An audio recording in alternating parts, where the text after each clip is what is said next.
What if the smartest AI you've ever used could fit in the palm of your hand? No internet, no cloud, no waiting on some server thousands of miles away. Google just quietly dropped something tiny that almost nobody is talking about, and most people genuinely have no idea what this little chip can actually do. By the end of this video, you'll see for yourself.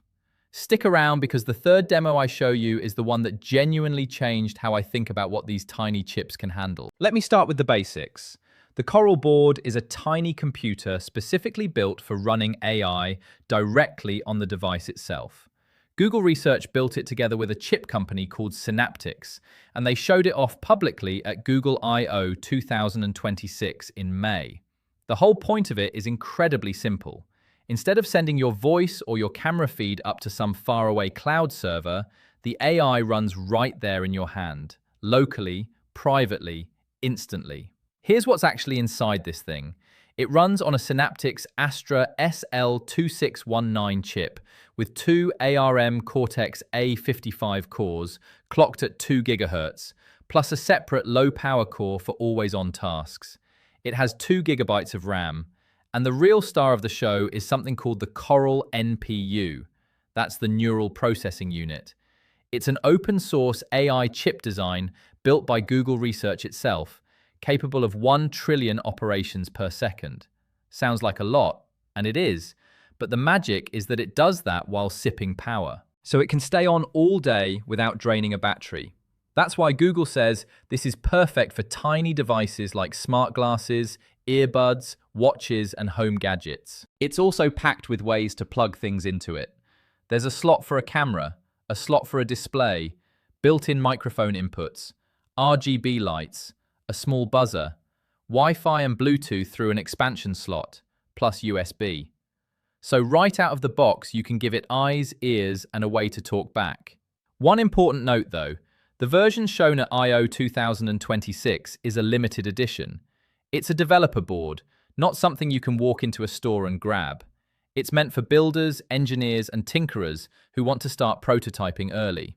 Google hasn't shared pricing yet, and general availability is expected later in 2026. Now here's the part that genuinely surprised me. This little board runs Gemma 3, specifically the Gemma 3 270M model, which is one of Google's open AI models, fully on the device.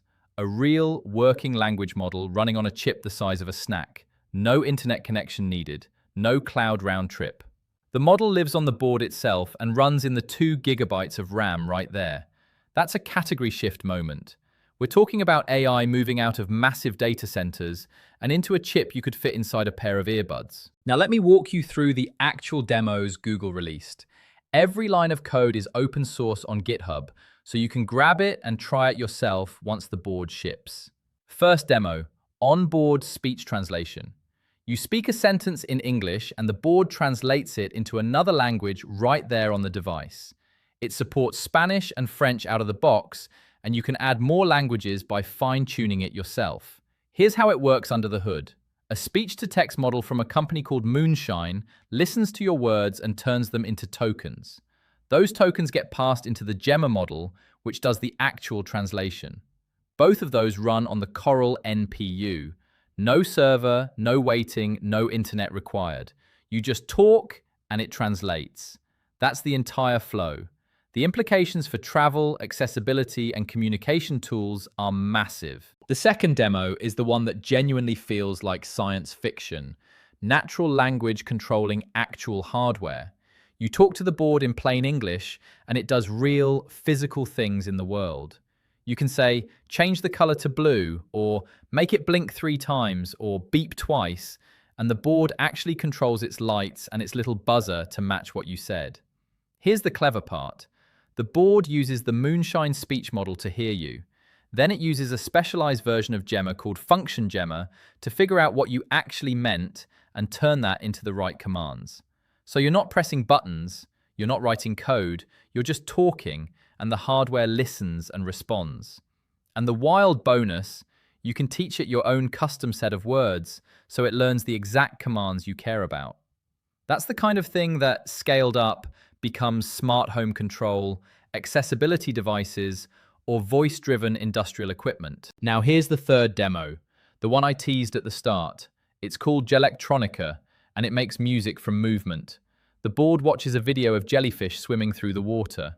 It uses a vision model called YOLO V8 to track exactly where each jellyfish moves.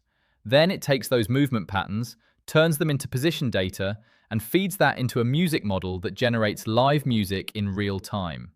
The jellyfish are basically the conductors. Every time they move, the music shifts and evolves. At Google I/O 2026, they ran a bigger version of this with a live camera feed straight from the Monterey Bay Aquarium, paired with Google DeepMind's most advanced music model, Lyria Real-Time. So it was a live concert performed by actual jellyfish in real time generated by AI.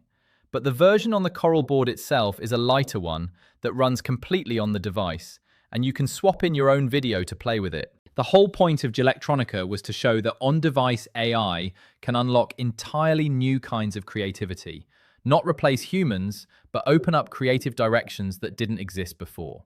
And it also shows just how much a tiny, power-sipping chip can really handle when it's designed right. There are a couple more demos too. One does real-time image recognition, spotting and tracking objects in a camera feed. Another one looks at a picture and describes what's in it using plain language. Both of those run entirely on the board with no cloud connection at all. So who actually needs this thing?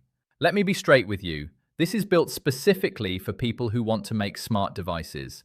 Engineers building the next generation of smart glasses, teams making smarter earbuds, hardware builders working on home gadgets that need to listen and respond locally, robotics engineers, people building accessibility devices. It's also genuinely great for hobbyists and tinkerers who want to learn how on-device AI actually works without paying cloud bills every time they run a test. But the reason this matters goes way beyond hobby projects. Right now, most AI lives in the cloud. You ask a question, it sends your request thousands of miles away, an answer comes back. That works, but it has real problems. It needs an internet connection, it can be slow, and your data has to leave your device to get processed. So here's the takeaway. Google's new Coral board is a tiny development kit that runs real AI models, including Gemma 3, entirely on the device. No cloud, no internet, no waiting. It uses an open-source NPU design that Google Research built, and it's specifically optimized for ultra-low power, always-on devices like smart glasses, earbuds, and home gadgets. The demos already include voice translation, voice-controlled hardware, vision-driven music generation, and more, and all the code is open source. If this video helped you, smash that like button, subscribe so you don't miss the next AI breakdown, and drop a comment telling me, what would you build with one of these? I read every single one. Thanks for hanging out, and I'll catch you in the next one.